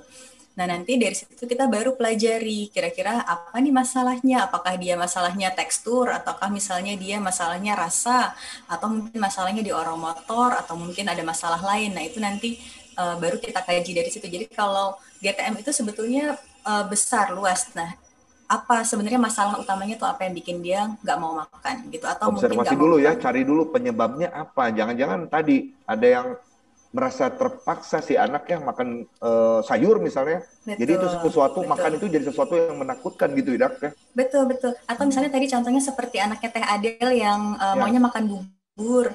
Nah, itu kan tadi kaitannya juga ternyata ini ya telat bicaranya kurang lancar ya, tidak sesuai usia ya. Nah, kalau seperti itu berarti kan kita harus evaluasi tuh orang motornya baik nggak sih, atau mungkin dia ada masalah lain nggak, gerakan lidahnya seperti apa gitu. Nanti kita evaluasinya jadi harus lebih dalam, karena GTM itu apa ya, luas, dan itu Ya. istilah dari ibu-ibu untuk anak gitu, yang itu diterapkan di Indonesia. Tapi sebenarnya kalau secara medis kita harus cari lebih dalam. Kalau si anaknya sendiri tahu nggak sih GTM gitu dok? Enggak. Jadi tuh anak tuh nggak tahu GTM, dan Tahu orang ya. tua tuh, dan oh ya, saya selalu bilang sama orang tua, tolong jangan melabel anak. Jadi tolong jangan Ah melabel ya. anak. Jangan pernah bilang, dok anak saya tuh nakal. Itu nggak boleh. Jadi kita harus selalu berikan kalimat positif, kata positif. Positif. Jadi kalimat yang negatif itu kita ganti aja dengan yang positif. Ya. Kalau misalnya anaknya nggak mau makan, atau dok anak saya GTM nggak mau buka mulut. Wah, anaknya besok makin nggak mau buka mulut gitu. Jadi jangan melabel anak, apalagi melabel dengan sesuatu yang kurang baik gitu, dihindari. Apalagi marah-marah ya dok ya. Ada kan mungkin orang tua yang anaknya nggak mau makan malah jadi marah-marah. Iya. Nggak mau makan wah. Itu. Iya betul. Terus kadang-kadang tuh orang tua terlalu sibuk mikirin nutrisinya, masak seharian sampai keringetan, terus nanti udah gitu anaknya nggak mau makan makanan ibunya, terus langsung makin bertanduk. Anaknya terus makin takut. Mamaku marah gitu. Akhirnya dia makin benci lah sama makanan. Aduh, jangan sampai ya. Jadi kalaupun anak GTM, nggak usah pakai marah-marah, nggak usah pakai nada tinggi ya dok ya. Jadi santai saja cari penyebabnya. Kemudian tadi bikin variasi, ajak ngobrol, kayak siapa tahu ya. Ketika makan, di luar rumah di teras malah jadi mau juga gitu ya. Betul, betul. Tadi sama untuk anaknya Teh Adel tuh Kang, Oh iya. kan ada yang nggak mau makan nasi gitu ya. Jadi misalnya ada orang tua yang mengalami problem anaknya nggak mau makan nasi. Nah, nasi itu tuh sebenarnya bisa kita macem-macemin loh. Jadi nasi itu sebenarnya bisa kita bikin jadi nasi kuning, atau misalnya bisa kita bulet-buletin kecil-kecil, dikasih kayak abon, tabung abon. Nanti bener. bentuknya tuh beda, jadi akan beda buat mereka gitu. Atau misalnya nanti nasinya jadi gitu, jadi sebenarnya masih banyak hal yang bisa kita lakukan gitu. Ya, Jadi bener. gitu. Variasi, lagi-lagi variasi. Oke, itu benar jelas ya. Next lagi saya langsung saja interaksi dari ini. Oke, langsung saja. Saya punya anak usia 3,5 tahun. Anak saya termasuk selalu GTM. Jadi untuk naik berat badannya pun agak sulit. Padahal berbagai vitamin, madu, penambah nafsu makan, bahkan mencoba membuat menu yang menarik sudah saya coba, tapi tetap aja selalu GTM. Nah, apa yang harus saya lakukan untuk mengatasi GTM pada anak, dan apa dampaknya bila anak terlalu sering GTM? Nah, itu dok. Silakan. Ya. Langsung saja. Oke, ya GTM itu dampaknya banyak. Tadi udah saya jelaskan juga di slide. Kalau mau ngomongin soal nutrisi, dia bisa bikin jadi malnutrisi, kemudian kognitifnya berkurang, berat badannya kurang bagus kenaikannya, kaitan dengan perkembangan otak yang juga otomatis tidak optimal gitu ya. Tapi memang ini kalau untuk pertanyaan ini saya harus tahu dulu nih, ini mulai GTM-nya mulai usia berapa, kemudian berat badannya sekarang berapa, kemudian dia sudah bicaranya sampai mana, kemudian food preferensinya itu apa saja, apakah orang tuanya sudah menjalankan feeding rules dengan baik, apakah orang tuanya sudah tahu mengenai feeding rules, apakah sudah dijalankan, mana yang belum dijalankan, mana yang sudah, itu harus saya evaluasi. Jadi banyak sekali pertanyaan untuk ibu ini sebenarnya. Oke. Jadi faktor ini juga berpengaruh juga ya? Apa tuh? Apakah apa artinya usia, kemudian tadi berat badan si anak, perkembangannya seiring usia? Iya, betul-betul. Jadi kalau untuk karena jadi keahlian makan itu sejalan dengan perkembangan anak. Jadi kalau misalnya kita mau bilang anak usia setahun, tapi dia belum bisa duduk, misalnya anak yang memang ada gangguan gitu ya. Misalnya contohnya pada cerebral palsy. Anak setahun belum bisa duduk, atau mungkin anak 9 bulan lehernya belum tegak. Nah itu pasti dia akan mengalami tidak nyaman saat makan. Jadi pasti makan itu merupakan pengalaman yang tidak menyenangkan buat mereka. Karena menelannya sulit misalnya. Atau mungkin anak yang belum duduk, dia masih sering jatuh gitu. Nah itu juga pasti akan beda. Dia mungkin akan lebih nyaman dengan posisi tertentu atau mungkin dengan tekstur tertentu gitu. Itu nanti harus kita evaluasi lagi gitu. Oke. Baik. Jadi banyak faktornya.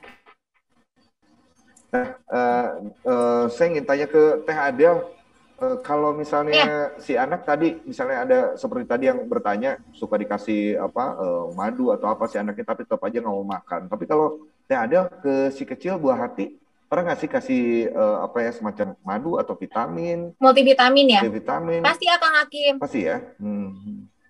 Pasti, karena aku kasih, kenapa? Karena ya tadi, karena takut. Tadi kan dokter juga bilang kan takutnya nutrisinya kurang. Makanya aku, Ya, kalau orang tua kan berpikirannya, kalau dikasih multivitamin, ya semuanya insya Allah bisa terpenuhi juga gitu kan. ya, Jadi dikasih betul. madu juga, Hmm. dikasih multivitamin yang ada A, B, C-nya gitu, yang lengkap lah Lengkap ya. pokoknya kan, kayak Hmm. gitu. Apalagi sekarang masa pandemi, kondisi badan harus fit. Benar. Betul ya? Betul, tapi kan Oh. sebenarnya dengan kita konsumsi makanan yang sehat pasti ya, apalagi misalnya 4 sehat 5 sempurna itu kan maksudnya udah vitamin juga sebenarnya ada semua, tapi karena anak aku ada juga yang bermasalah dengan makan, jadi makanya aku kasih multivitamin juga gitu loh, Kang. Tapi ngomong Akang, Hmm. aku juga tahu pengguna Halodoc. Hmm. Saya aku sering Oh ya. sakit ya, jadi aku sering banget, waduh bisa dilihat ya rekam medisnya banyak. Banyak.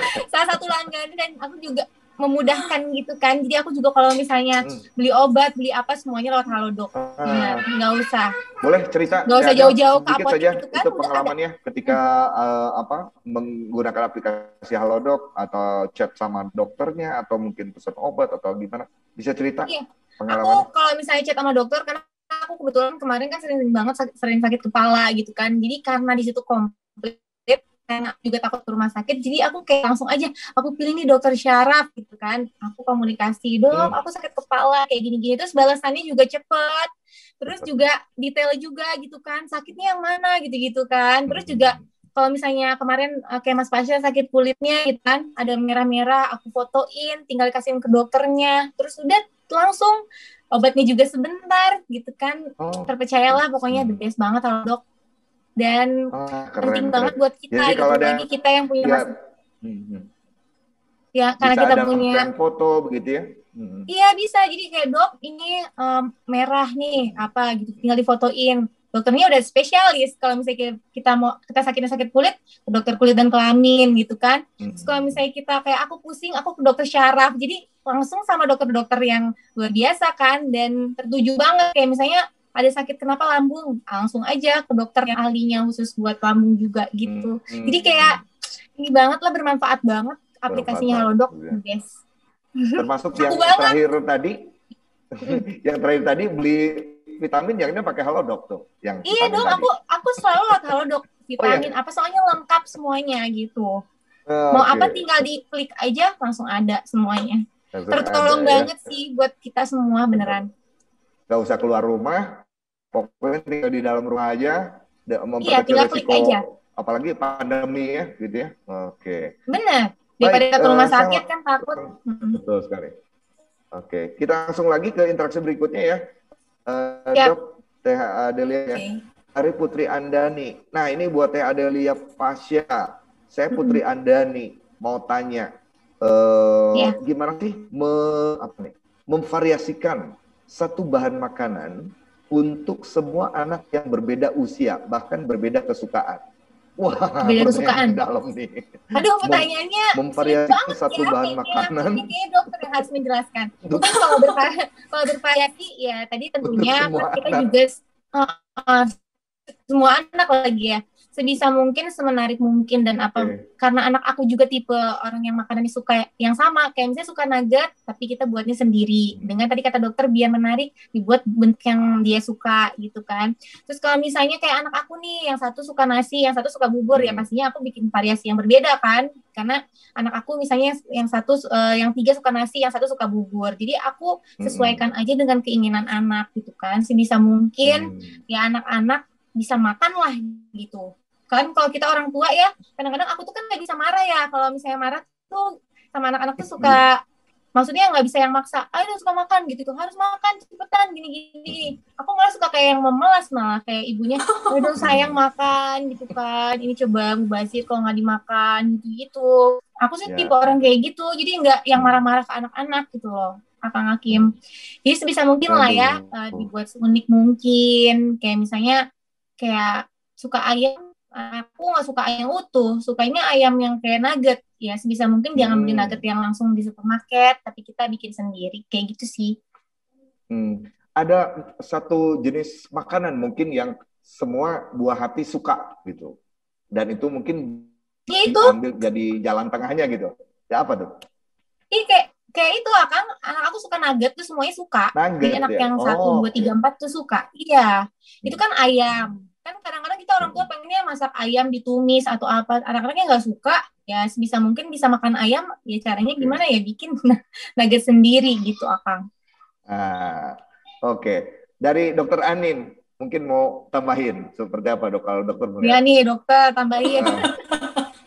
Iya, jadi benar. Sebenarnya kalau saya lihat untuk usianya anak-anaknya Teh Adel tuh udah sebenarnya orang motornya semua seharusnya sudah baik ya. Jadi Nah, bentuk makanannya sebetulnya bisa sama kalau untuk saat ini. Yang tricky iya, waktu mereka masih agak kecil mungkin, nah itu agak repot.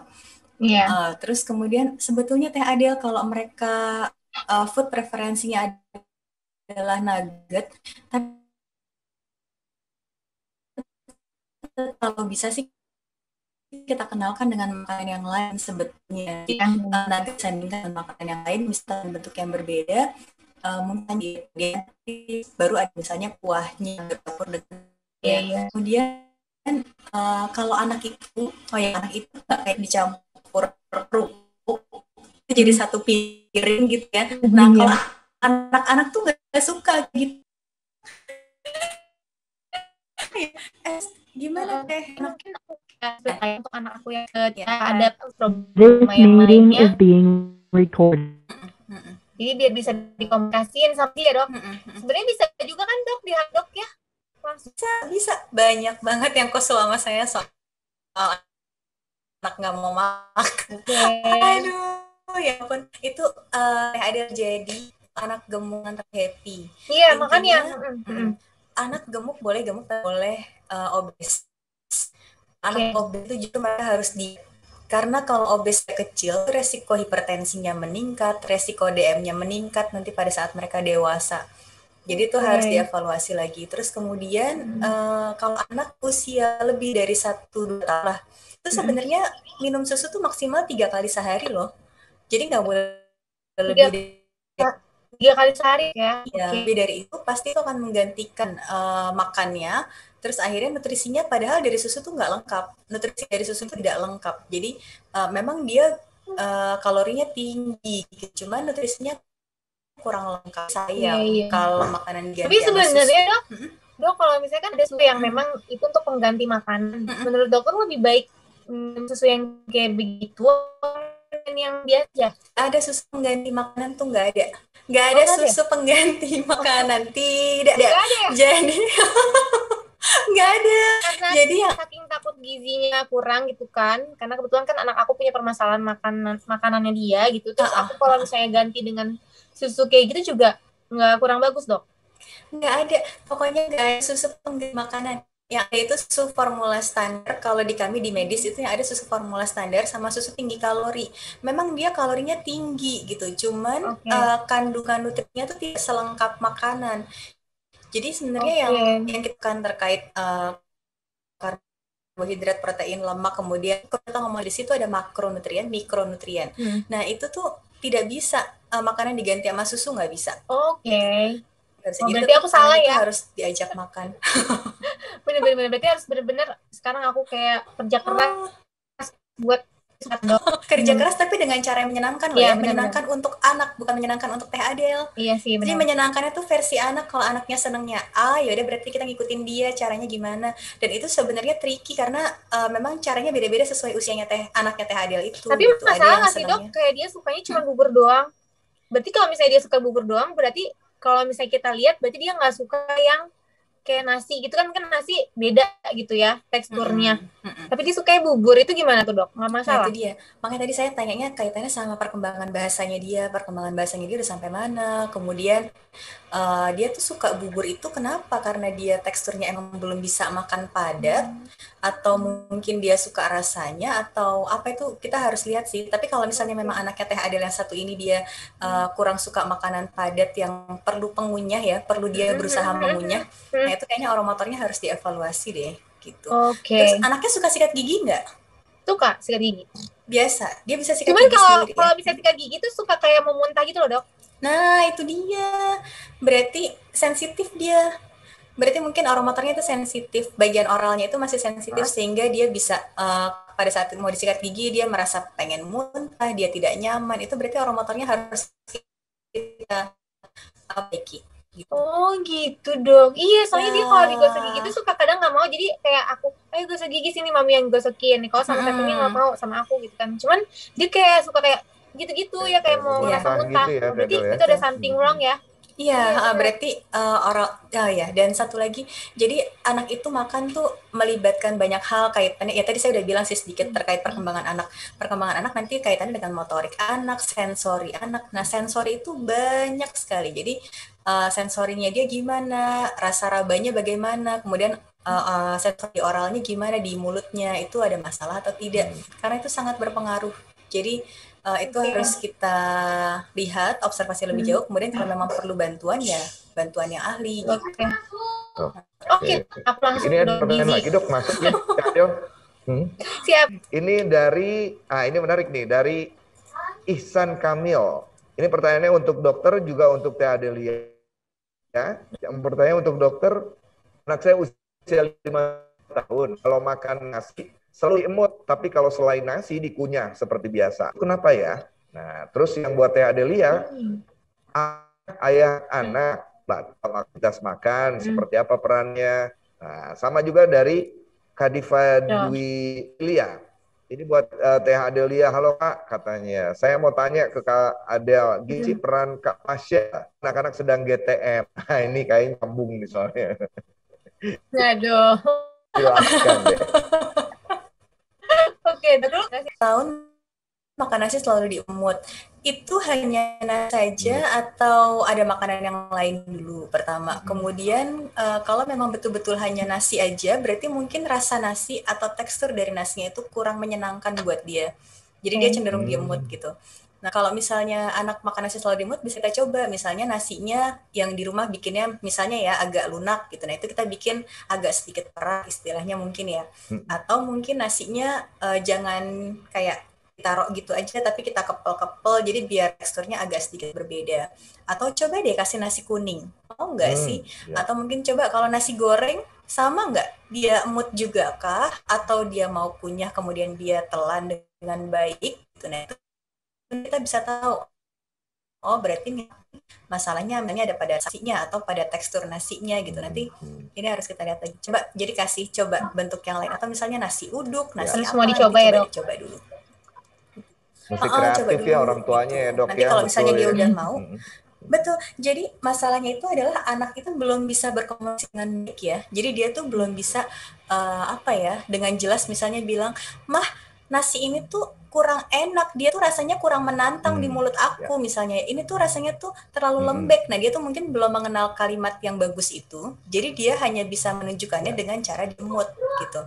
Nah, jadi nanti kita yang harus coba. Nanti kalau misalnya dia mau nasi kuning, ya udah suatu saat coba aja nasi kuning sebelahnya nasi putih gitu. Nanti lihat mau nggak mulai mengenal nasi putih itu dengan baik, mulai mau nggak mengunyah dengan baik sama seperti nasi kuningnya misalnya. Gitu ya. Oke. Pakai abon sekarang juga ya. Adel. Tadi pertanyaan boleh pakai abon boleh. Pertanyaan tadi hampir sama ya, yang satu yang kedua ya. Betul. Nah, tadi pertanyaannya hampir sama kan, apakah ada perannya Mas Pasya gitu kan? Ya, jujur, betul. Selama 5 tahun anak-anak jauh dari bapaknya ya, jadi kayak orang tua tuh kayak nggak, kalau Mas Pasya nggak fokus kayak masalah makanan anak apalah, tapi sebisa mungkin biasanya Mas Pasya kalau di rumah itu ajak makan bareng-bareng di meja makan. Jadi dia nggak ngurusin tuh. Sebenarnya Mas Pasya tuh tipe orang yang cuek. Maksudnya cueknya tuh kayak mau makan apa aja anak-anak terserah. Yang penting itu yang dia suka gitu kan. Terus kalau masalah kayak anak-anak harus makan kayak gimana tuh kayaknya lebih kayak ke mominya aja gitu kan. Tapi kayak Mas Pasya itu kayak ngebiasain kalau misalnya Mas Pasya ada untuk kumpul di meja makan. Jadi walaupun Mas Pasya lagi makan, jadi anak-anak juga dibiasain juga untuk makan bareng-bareng. Kayak gitu sih Akang. Gitu. Lebih kayak gitu. Tapi dia nggak concern Jadi, yang anak-anak makannya gimana gitu-gitu. Paling pasti dia percayain sama ibunya sih. Lebih percayain kayak ke aku. Gimana anak-anak kan yang penting sehat gitu kan. Alhamdulillah sih ke anak-anak jarang sakit ya. selama ini, alhamdulillah gitu kan Alhamdulillah. ya. Syukur ya. Oke, ini Alhamdulillah. menarik ya, yang pasti dengan sedemikian banyak kesibukan tentu ya harus improvisasi juga ya, kayaknya Teh Adelia gitu ya. Benar. Mas Tapi ya kayak kita juga juga sebagai dengan orang tua tuh aktivitasnya kayak penting begitu banget juga. masing-masing. Ya, Benar. Kita juga penting juga sih Kang Hakim, kayak kita ya tuh benar. ikut-ikut kayak parenting kayak gini nih, ngobrol sama dokter, Ya, dan apalagi sekarang ada aplikasi Halodoc ya, lebih mudah banget nih. Aku terbantu bakalan banget ya. semuanya dokter gizi. Iya, Iya udah benar banget. benar. Aku sekarang langsung nih, karena Raja kan ada permasalahan sama ininya, aku mau Mhm. langsung. Nanti bisa juga langsung sama dokter Anin ya. Iya, Nah, boleh-boleh. benar Silahkan benar. Teh Ade.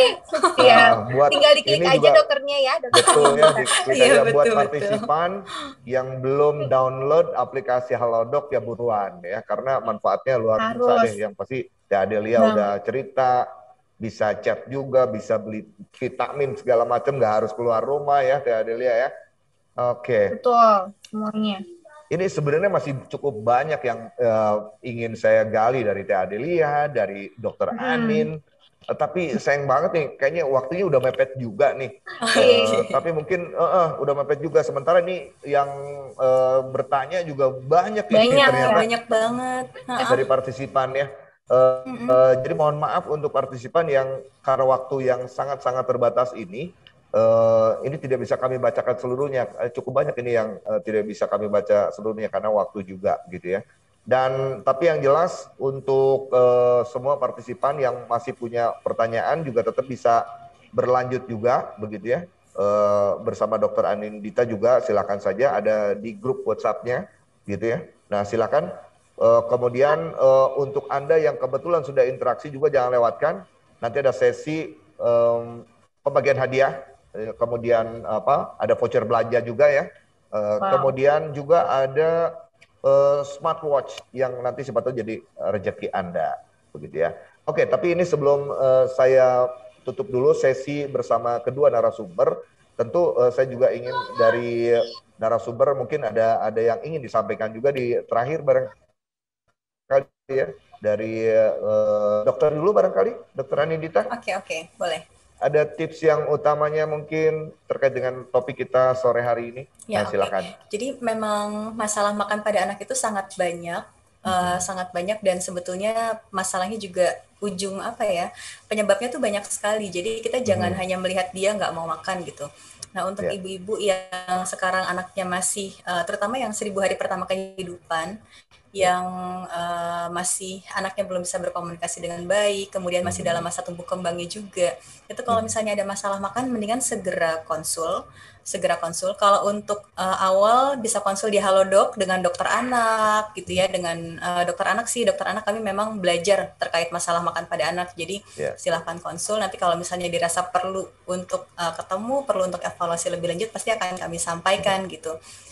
Dan masa emasnya anak itu 0 sampai 2 tahun itu tolong dijaga nutrisinya, tolong dijaga pola asuhnya agar anak bisa tumbuh kembang dengan baik gitu. Jadi tolong tetap pokoknya dikawal gitu biar anak-anak kita, anak Indonesia itu menjadi generasi yang bagus gitu kualitasnya. Jadi kualitasnya baik gitu. Gitu Kang Hakim. Oke. Kang Hakim, itu kalau saya dengar suara di belakang Teh Adelia, kayaknya si kecil itu ya. Iya, dia sampai gangguin maminya. Apa-apa. Oke, itu dari Dokter Anindita. Yang pasti dokter, terima kasih banyak loh sudah berbagi. Tapi saya ingin dengar dulu dari Teh Adelia, sekaligus menutup sesi kita ya, obrolan kita sore hari ini nih. Oke, buat ada yang mau sampaikan semua. Mungkin terutama buat para moms yang ya masih anak satu mah masih mending lah, ini mah 4 Teh Adelia mah ya. Oke, buat teman-teman semua ya yang nonton hari ini, tetap jaga kesehatan ya. Mudah-mudahan kita juga berdoa supaya pandemi cepat berakhir, jadi kita bisa beraktivitas secara normal, anak-anak juga bisa beraktivitas secara normal.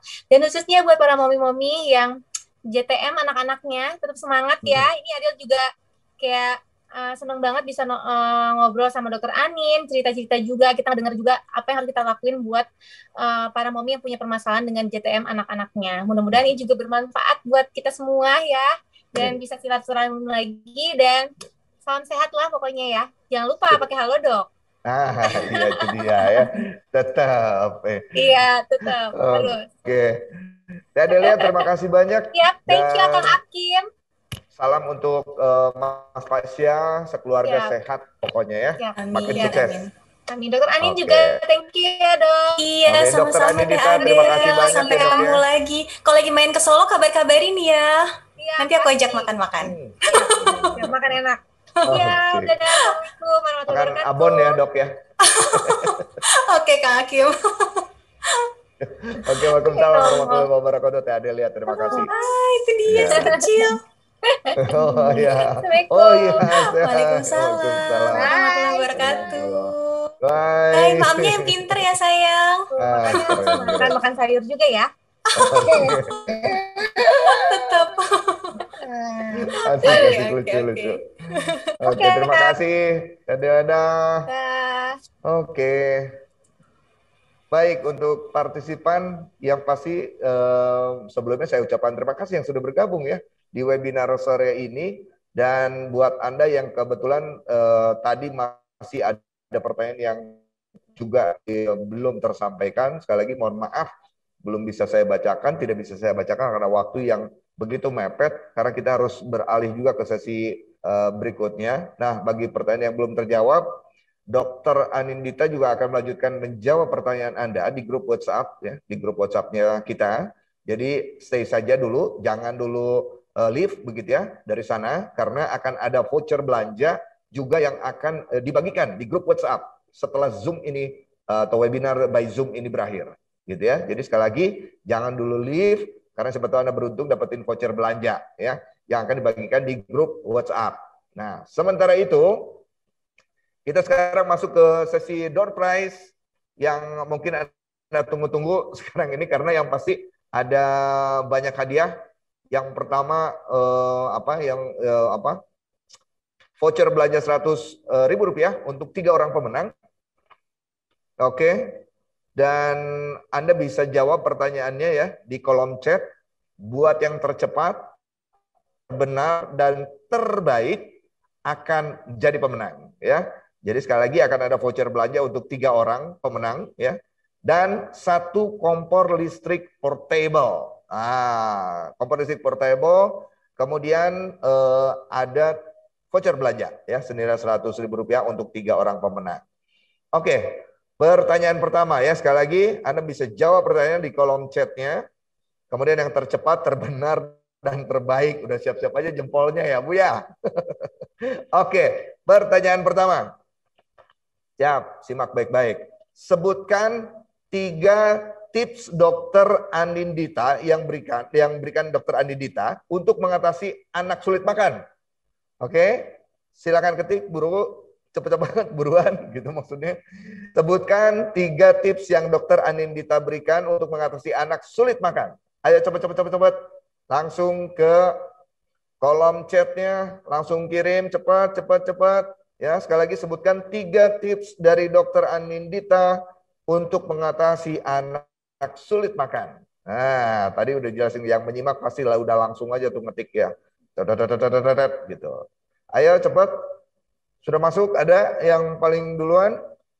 Sekali lagi sebutkan 3 tips yang Dokter Anindita berikan tadi untuk mengatasi anak sulit makan. Ayo, come on Mams, come on. Jempolnya, ayo, jempol, jari-jarinya mesti lincah ya, ngetik. Ayo, cepetan. Karena siapa tahu Anda ini untuk sesi voucher belanja Rp100.000 ya, untuk 3 orang pemenang. Jadi ada 3 pertanyaan ya, masih 2 lagi pertanyaannya. Gitu. Silakan. Pertanyaan pertama sekarang ini baru ya. Sebutkan 3 tips yang Dokter Anindita berikan untuk mengatasi anak sulit makan. Dan pemenangnya adalah ini yang tercepat, terbenar, terbaik. Yang mana nih? Ini. R. Putri Andani. Selamat. Kreatif, inovatif, food preparation. Dokter Anindita benar nggak itu, Dok? Konfirmasi saya. Kreatif, inovatif, food preparation. Iya. Ini sebenarnya jawabannya bagus-bagus sih, benar semua. Tapi memang yang utama itu ya tadi ya, terkait sama responsive feeding. Jadi ngasih Responsif makannya feeding. harus secara responsif feeding itu nomor satu. Kemudian feeding rules dan tadi food rules. Oke, food preparation. Jadi selamat untuk Putri Andani ya. Mendapatkan voucher belanja senilai Rp100.000. Oke, untuk Putri Andani, coba tadi Putri Andani nggak boleh ikutan lagi ya. Pertanyaan kedua sekarang langsung saja. Sebutkan nama lengkap. Nah, sekali lagi ya, pertanyaan kedua, ini masih dapetin voucher belanja 100.000. Sebutkan nama lengkap suami dari Adelia Pasha. Nama lengkap ya, bukan nama beken. Nama lengkap. Nama lengkap dari suami Teh Adelia Pasha. Cepetan ketik. Cepet, langsung kirim ke kolom chatnya. Buruan yang tercepat, terbenar, terbaik, tercepat. Itu bisa dapetin hadiah voucher belanja senilai Rp100.000. Oke, coba sebutkan nama lengkap suami dari Adelia Pasha. Ya, cepetan buruan ketik. Googling dulu, yang googling duluan. Kayaknya, aduh nggak keburu ini waktunya. Cepetan. Waktu sebutkan nama lengkap suami dari Adelia Pasha. Ya, cepetan. Siapa tahu Anda yang tercepat, terbenar, dan oke. Ini dari ada yang benar, jawabannya adalah yang ini ya. Oke. Sigit Purnomo Samsudin Said, SAP. Nah, itu dia jawaban yang diberikan oleh Dian Kusumowati. Selamat untuk Dian Kusumowati. Dapetin voucher belanja Rp100.000. Jadi nama lengkap dari Pasha Ungu itu adalah Sigit Purnomo Samsudin Said, ya, SAP, Sarjana Administrasi apa? Kayaknya politik ya, politik lagi. Oke lah, SAP itu gelar ya. Oke, jadi itu. Terima kasih. Yang kedua, masih ada lagi satu voucher belanja senilai Rp100.000 untuk menang lagi. Pertanyaannya siap-siap jawab. Siapkan jempolnya, Bu ya.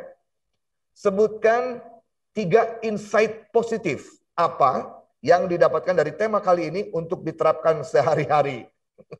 Ya, sebutkan 3 insight positif apa yang Anda dapatkan dari tema kita kali ini untuk diterapkan sehari-hari. Oke, ini manfaat, edukasi, informasi yang Anda dapatkan dari webinar kali ini. 3, ketik, buruan, cepatan.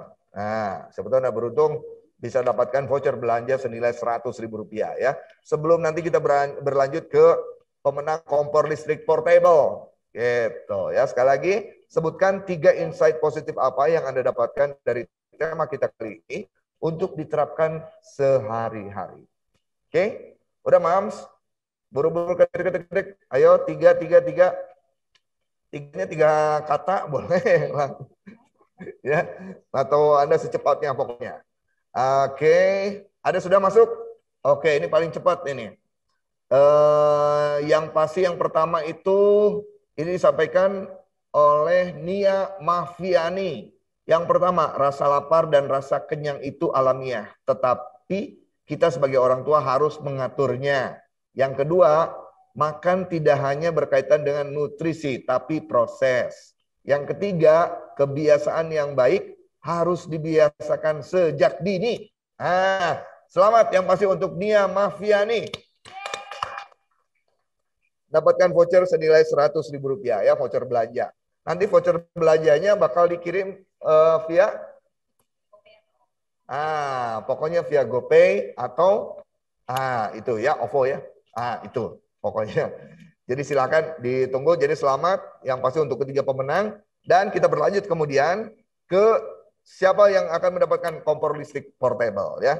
Jawab pertanyaan yang satu ini. Oke, siap-siap ya. Jempolnya siapin, Mams. Dengan hadiah kompor listrik portable, Anda harus jawab pertanyaan ini. Halodoc sebagai aplikasi kesehatan online terlengkap, sebutkan 3 layanan apa saja yang bisa dilakukan di aplikasi Halodoc. Cepetan, sebutkan 3 layanan apa saja yang bisa dilakukan di aplikasi Halodoc. Buruan ketik, langsung kirim ke kolom chat ya, bro. Gampang banget, tadi di awal saya sudah kasih tahu. Pokoknya dari Teh Adelia sudah sampaikan juga manfaatnya Halodoc gitu ya. Jadi langsung ketik ulang saja yang Anda tangkap dari webinar kita sore hari ini ya. Sekali lagi, Halodoc sebagai aplikasi kesehatan online terlengkap, sebutkan 3 layanan apa saja yang bisa dilakukan di aplikasi Halodoc ya. Ayo cepat ketik kirim ke kolom chatnya. Siapa tahu Anda yang beruntung karena ini cuma satu pemenang ya. Satu pemenang yang bisa berhak mendapatkan kompor listrik adalah yang mana ini? Ini ya? Mana ini? Ini yang pertama itu manfaat pelayanan bisa beli obat, konsul dokter, dan reservasi. Reservasi itu rumah sakit maksudnya ya. Oke, selamat untuk Dinina Tiwi Rahmah. Oke, Dinina Tiwi Rahmah, betul ya? Mendapatkan kompor listrik portable. Asik ya. Itu persembahan dari Halodoc ya. Oke, pemenang, untuk semua pemenang itu bisa menghubungi langsung admin Kadifa ya di nomor 0878 2266 0014 ya. Atau Anda bisa lihat ini di grup WhatsApp ya. Sekali lagi 0878 2266 0014 ya. Atau Anda bisa lihat lagi di grup WhatsApp-nya.